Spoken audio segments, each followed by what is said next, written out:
Good morning from Panhandle Outdoors, America's only daily outdoor TV show.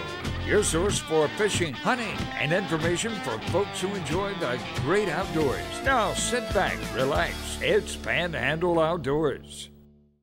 Good morning, folks. Welcome to Panhandle Outdoors. I'm Winston Chester. I'm glad to hear this morning. We got a big show lined up, a very informative show coming up. You're going to really enjoy our special guest today. But first, let's take care of our weather, brought to us by the viewers just like you. We're looking at high today, 89, low 78, water temperature is 85. Now, you see we're starting this summer rain pattern, so we're going to be having rain. It looks like a good bit coming in today, but we're going to be this, and if you remember, if you look back on the past summers and all, you get these patterns, and it'll last a couple of weeks, a week or two anyway, these patterns and all, where the pressure gets just right and rain hits on a regular basis. So I think we're starting that right now. Our river reading brought to us by Mountain Dew. Get out and do. The Apalachicola of Bluntstown is at a 5.9. It's looking good. It's got a little bit of a drop to it. It's going to be a great weekend on the river. I can promise you that. It'll be a lot of good times had on the river. The Choctaw at Carabelle, you're looking right at an even 3 foot. It's got a little bit of a bump coming up, but it's going to be in good shape the rest of the weekend. So both rivers are going to be good for the July 4th weekend. Our tide chart brought to us by Kent Forest Lawn right here on 23rd Street. We're looking at good strong tides today. The low tide is going to be at 7:03 this morning. Okay, and then the next week is changing, but the high tide is going to be going out all day until about 5:58. So you have an outgoing tide all day long today, basically. All right, and the wind direction, guess what? West southwest at 10 to 12.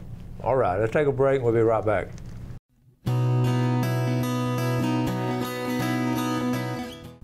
Welcome back, folks, and our special guest this morning. Never been on the show before, but man, does he have a lot to tell you. Thomas Cook. Good morning, sir. I appreciate you having me on your show. Well, welcome to Panhandle Outdoors.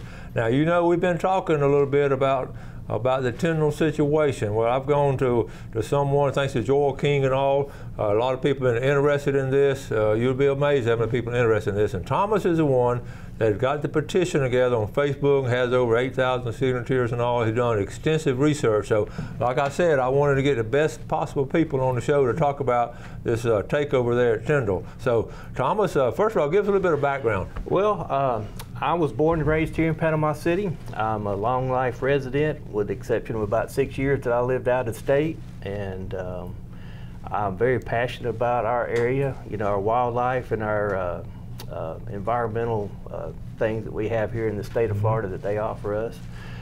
And about a month ago, I was watching the local news and heard that they were planning on leasing probably about 3,400 acres of land out at Tyndall for private development.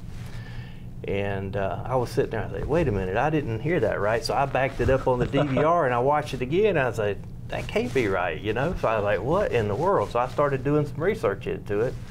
And sure enough, some of the leadership out at Tyndall and some of our governmental leadership want to lease a bunch of unused land out there for private development. They want private developers to go in there and say, we'll build you a condo, a golf course, a marina, apartment complexes, or whatnot.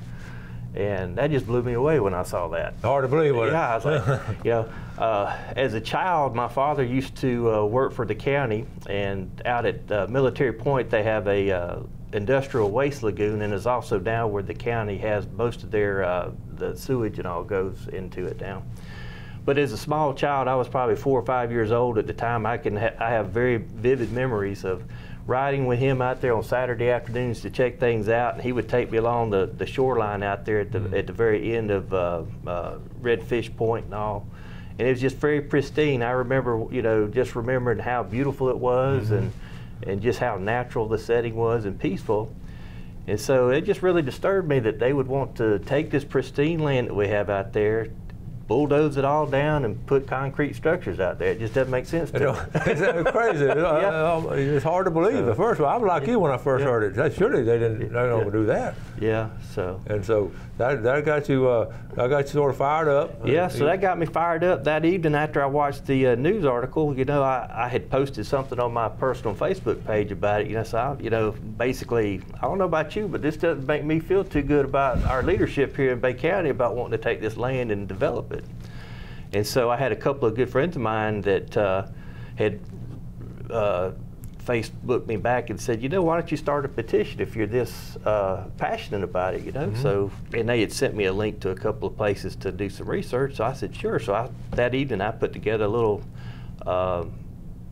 petition online and started sharing it, and then immediately it picked up traction. I had a whole bunch of people in the community that started seeing the post and said, hey, I didn't even know anything about this, you know. I hadn't been in the news much other than the one little blurb that I caught my attention. And I don't normally watch the news as attentive as I was that particular day, so I would have probably just missed it if I hadn't been paying attention.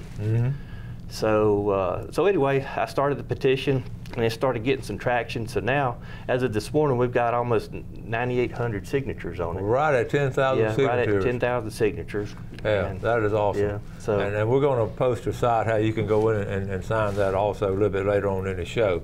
Have you talked to anyone at Tyndall? Has anyone reached out to you? No, nobody has reached out to me from Tyndall. I have, you know, I haven't really taken on the whole full role of trying to go, you know, make contact with people, other than I have been emailing and writing my congressmen, my senators, all of our local officials and everything, you know, through electronic means, from the president on down too. Good for you. So I've probably sent, I don't know, probably at least 100 emails out and letters and stuff over the last month.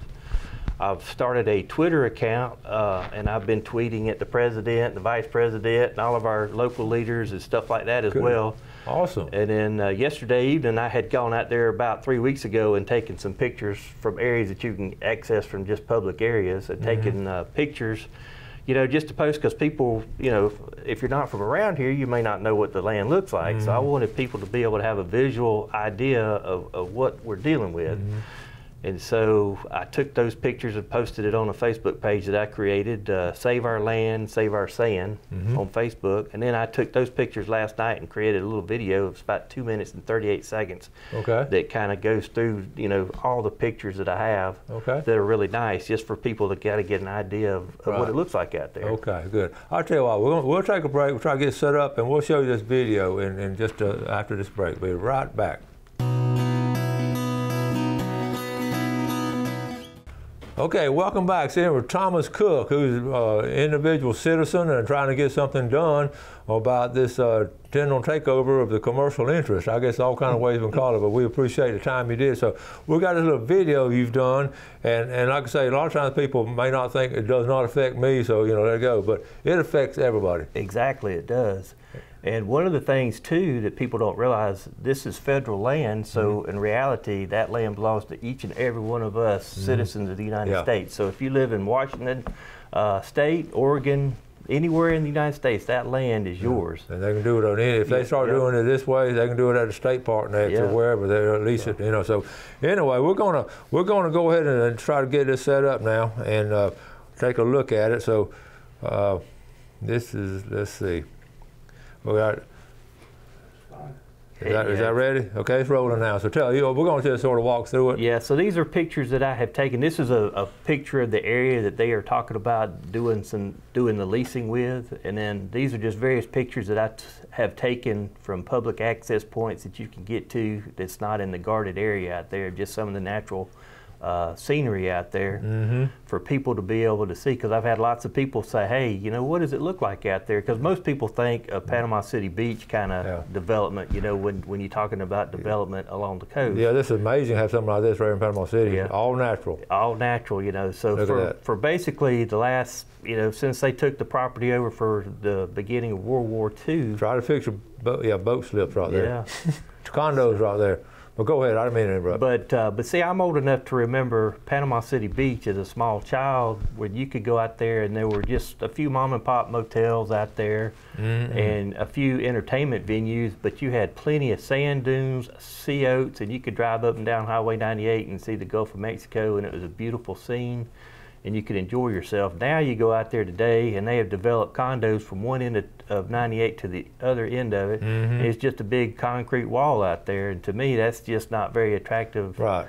You know, this is beautiful here. Yeah, this is all pristine land out here, and it'd just be a tragedy for them to develop all that. And what I would like for them to see as an alternative is to either create a national state park or a national park or a state park, you know, for people to be able to enjoy, go out there and do primitive camping or RVing, you know, or whatnot. Exactly.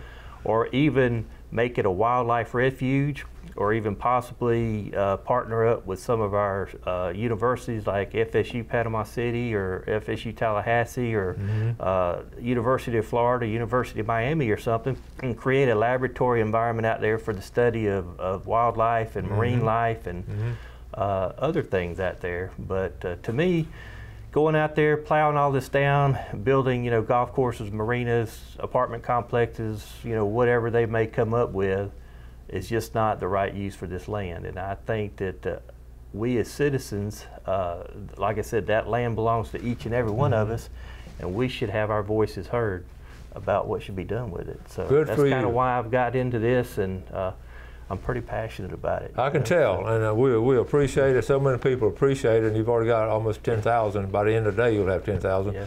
And you know, as I was looking at those pictures, I've been out there too, and any kind of nature you love. Yeah. And it's not. I don't think people can comprehend all those pretty pictures.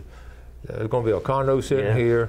Boats sitting over here, and there's going to be high-dollar boats now. It's not going to be our little 17-foot boats. We're not going to be able to get in there. It's going to be high-dollar boats over here. It's just going to be, it would be a shame. Yeah.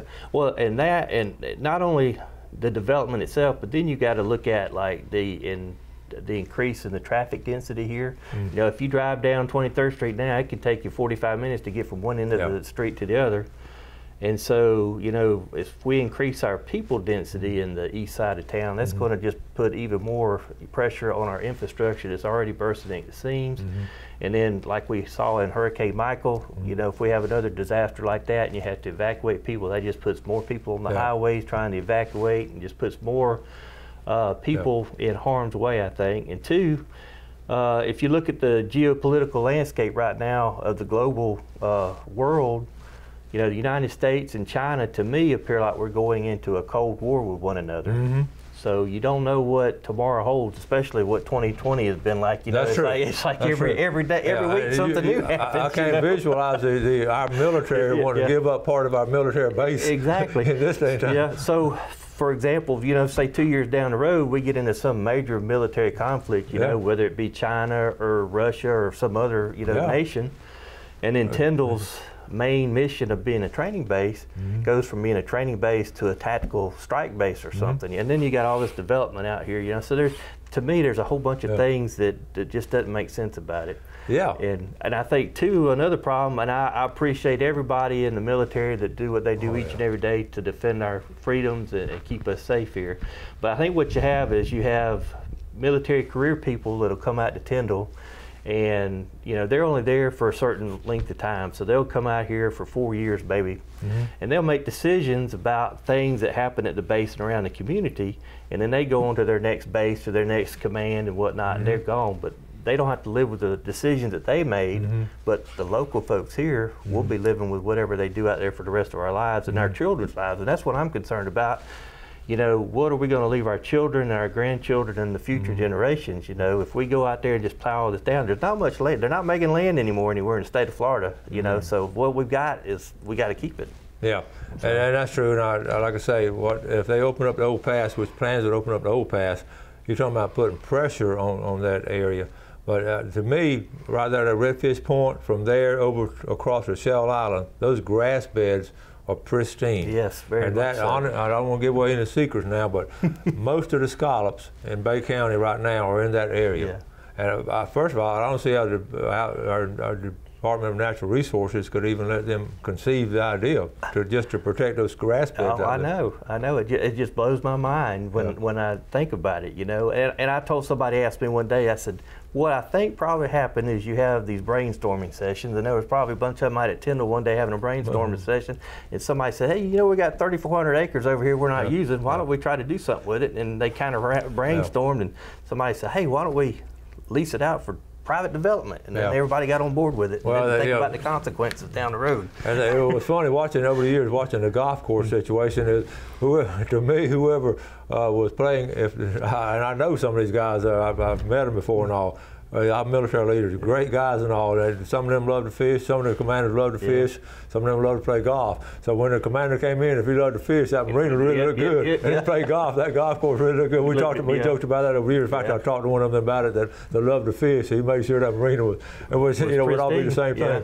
But that golf course was there. And but it just got to the point where it was not being used much anymore, and so it's one important. So we're going to take our last break, and we'll be right back.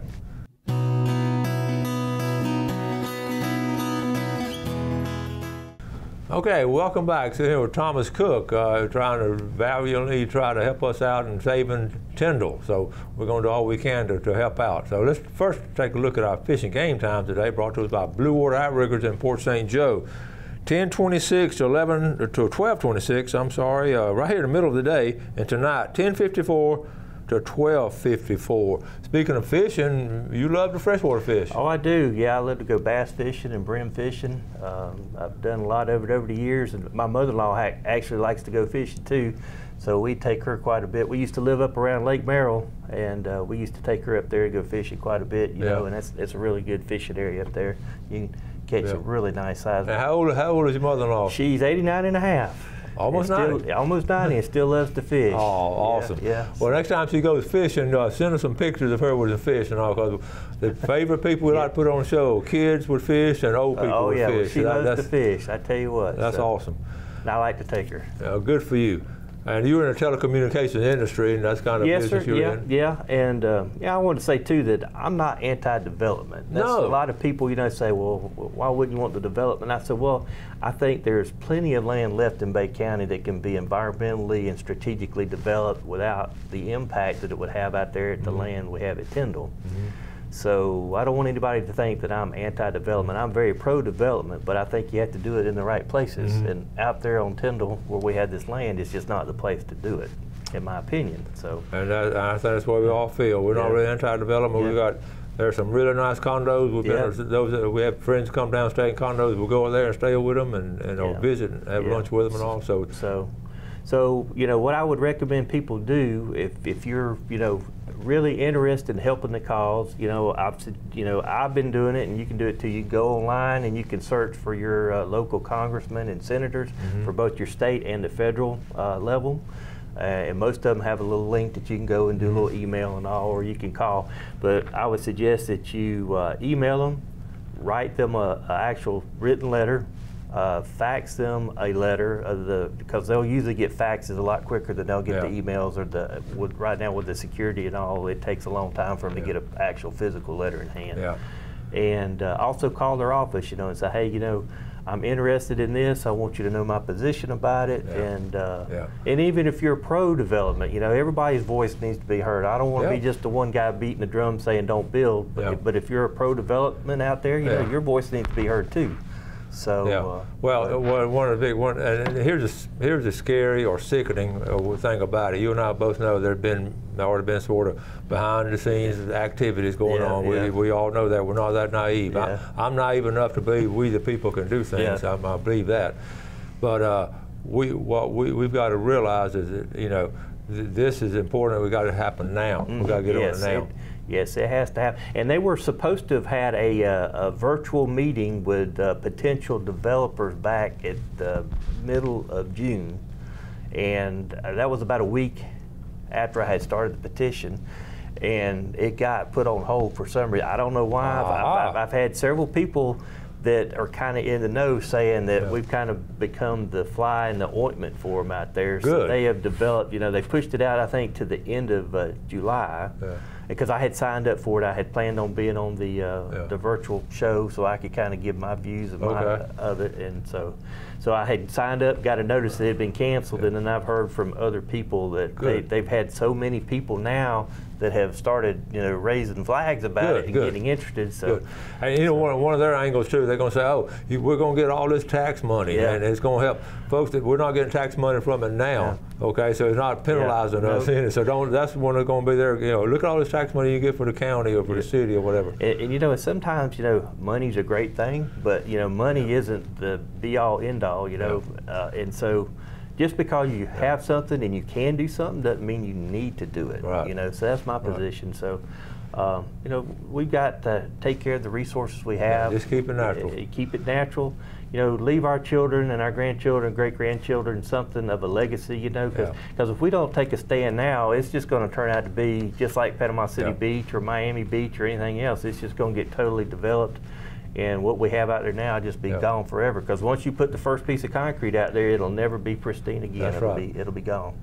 And folks, it started at St. Andrews State Park. It cost one of the politicians. It cost him he was a one-termer. But look what he saved, right? He saved St. Andrews State Park in the early '50s, and he's got a plaque out there for him now. So it takes some guts and courage to do this, especially from our elected officials. So I'm asking all of them to just stand up and be strong on it, and because I promise you, there are a lot of us people like this that love the outdoors that want to take care of it. Yeah, exactly. Yeah, I want to leave a legacy of a natural place for our children and grandchildren to live. Just think now, if St. Andrews State Park had not been, if those developers, they went to Tallahassee, and they told us that we've had the guy on the show.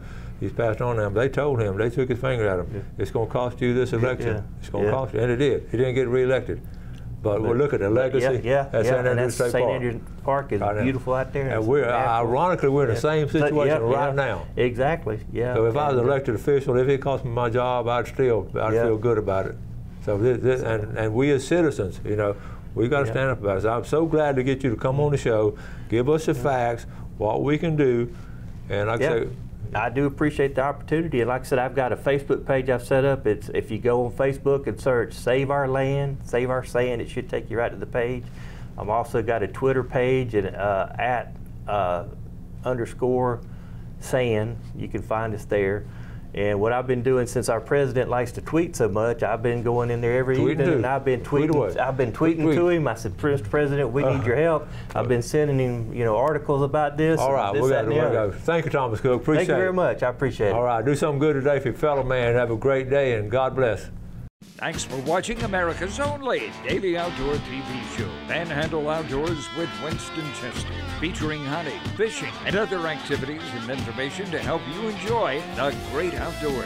Join us next time for Panhandle Outdoors.